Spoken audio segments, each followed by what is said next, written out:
Konnichiwa. Today we're going to talk about building a core vocabulary the organic way, and since this is the second in our series on this subject, we're going to get down to the specifics of how we use Anki as a handmaiden in this enterprise. Unlike other means of learning core vocabulary, Anki is not the centre of our efforts. We're not spending all our time hunched over an Anki deck. We're learning core vocabulary in the wild from Japanese subtitled Japanese anime. Anki plays a secondary or handmaiden role in our acquisition of Japanese vocabulary. We use it for two reasons. Firstly, to hold words in place between natural exposures so that we don't forget them. And secondly, in order to learn kanji, because we're not learning kanji in the abstract either. We're learning our kanji as part of living Japanese words, and our words as part of living Japanese experiences. Our main exposure to the words will come from the soundtracks of the anime, which, once we've worked through them, we will have on our MP3 players. So, the question is, since Anki is a handmaiden and not our main learning tool, how do we go about using it? What should your Anki card look like? Fortunately for us, when you use something like Yomi-chan, the default card that it makes for you is going to be pretty much what we want. It needs to look like this. It should have the word on the front. And on the back, it will have the reading of the word, if it's in kanji, the definition of the word, and a native speaker pronouncing the word. All this will be done for you automatically by Yomi-chan. 簡単. Now, why do we want it exactly like this? Let me answer a few questions on that. First of all, why do we want the Japanese word on the front? Some systems, including core vocabulary courses, put English on the front and ask you to produce the Japanese word. Why is that not a good idea? Two reasons. Firstly, in many cases, we'll find that there's more than one way of saying the rough equivalent of the English word, and all equivalents are rough, in Japanese, so you're not going to know what's being expected. More importantly is this. Humans have two kinds of vocabulary in their minds. Passive vocabulary and active vocabulary. Everybody has this. Even adults at a high level of literacy have words that they understand when they see them, but don't actually use themselves. Children, who are the archetypal language learners, have this very markedly. There are words that they understand, but don't produce. And when they do produce them, sometimes they get them wrong and everybody laughs. And that's part of the learning process, that's fine. What's actually going on here is that the word is in the process of moving from passive vocabulary to active vocabulary. And this is how we learn language. Words go into passive vocabulary first and then move into active vocabulary when we include them in our speech or our writing. Now, I'm not one of these people who believes in input only. I think output is important too. But input leads output.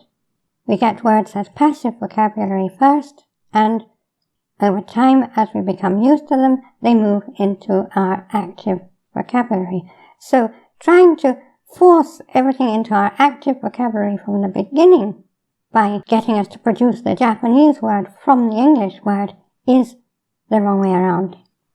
Now, some people will ask, why a word and not a sentence? Isn't it better to have sentence-based cards? And the answer to this question is that whether it's better or not depends on what you're trying to do and how you're trying to do it. Sentence cards come from a very different ecology from the one that I'm suggesting here. They come from an ecology fundamentally pioneered by Ajahn, in which A. You learn your kanji from Heisig. That's to say, you learn kanji as abstractions with English keywords. we are not learning our kanji from Heisik, we're learning it right here from anime. Consequently, we need to have the kanji on the front of the card, because if we have a sentence on the front of the card, we will be able in many cases to know that word from the context of the sentence rather than from recognizing the kanji. And the second thing is that Ajad attempts to get one to learn Japanese structure from sentences. That's to say, they don't do any structure, not if you're doing pure Ajad. And that's natural, because at the time that Ajad was designed, it wasn't possible to learn Japanese structure. The nearest you could get was learning the illogical mishmash that you get in the textbooks and the Japanese grammar websites. Ajad didn't recommend that, and I don't recommend it either. I recommend starting with real structure. If you do that, you're not trying to gather structure in an intuitive way from sentences on cards. You're getting your structure as structure, and the only thing Anki is doing is pinning the vocabulary and helping you to learn to recognize the kanji. And for that, we can't use sentences. Now, the third question you may want to ask is, do I need to have kanji on the front? Isn't it all right just to have the word in hiragana? And the answer to that is this. Kanji are not your enemy, they're your friends. They are going to help you to learn vocabulary. They're going to make Japanese much easier, especially if you know some hacks that I teach you in my other videos. Believe me, trying to learn without kanji is not making Japanese easier, it's making it far, far harder. However, and depending on the stage you're at in terms of kanji, it is permissible to, in some cases, defer or skip the kanji. I wouldn't do it a lot, but when you encounter a kanji that looks too complicated for you at this stage, or doesn't seem to be one that you want to learn, then, if the card is a kanji card already, what you can do is open up the editor, which you can do either on the computer or on a mobile device. Select the reading of the word in hiragana and just drag that into the top field where it will appear on the front of the card. You can also, if you want to, drag the audio into that top field so that you hear that from the front of the card. Now, I don't recommend doing this more than you need to, but when you need to, you should do it. Another important thing to bear in mind is that you don't want the kanji for all words. As a general guideline, if it's not in kanji in the subtitle where you see it, don't have it in kanji on your card, and also look for the UK sign on your yomi-chan. This means usually kana. If a word is usually written in kana, you don't need at this stage to learn the kanji. Will you ever learn it? Yes, you'll learn it later, and it'll be a lot easier at that stage. But you don't need to learn it now. In fact, one of the signs of a foreigner who's learned through Heisik is that they use too many kanji. They write words in kanji that Japanese native speakers don't usually write in kanji. So check for that UK. Check for whether it's written in kanji or not in the subtitles themselves. And if you want a word to have the kana on the front of the card, you press this button instead of pressing the usual button, which is this one, and the card will have the reading, the kana, on the front. Now, while we're talking about means of filtering what we learn, there's one more important subject that we must discuss, and that is, which words do you put into your Anki? If you're doing the anime method at a reasonable pace, you will be getting a flood of new words. You're not going to be able to remember them all. When you put an anime or a section of anime onto your MP3 player, and you've worked through it so that you can recognize a lot of words, You won't remember them all. They won't all pass into your long-term memory. This is normal and nothing to worry about. The ones that you really want to pin down are the ones you put into your Anki. But how do you decide which ones should go into your Anki? You can't put them all in or you will flood your Anki. There are 3 criteria for deciding. 1.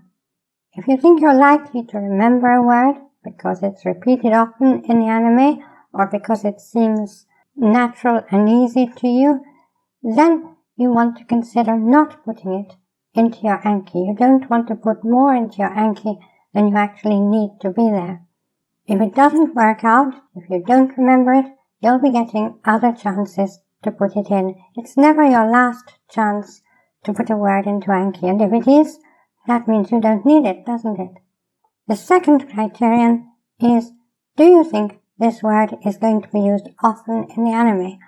For example, if the anime is about witches, you're going to want the word witch and a number of associated terms. If you don't think you'll remember them naturally from repetition, you need words specific to the anime that are likely to be repeated a lot in your Anki. And the third criterion is the general usefulness of the word.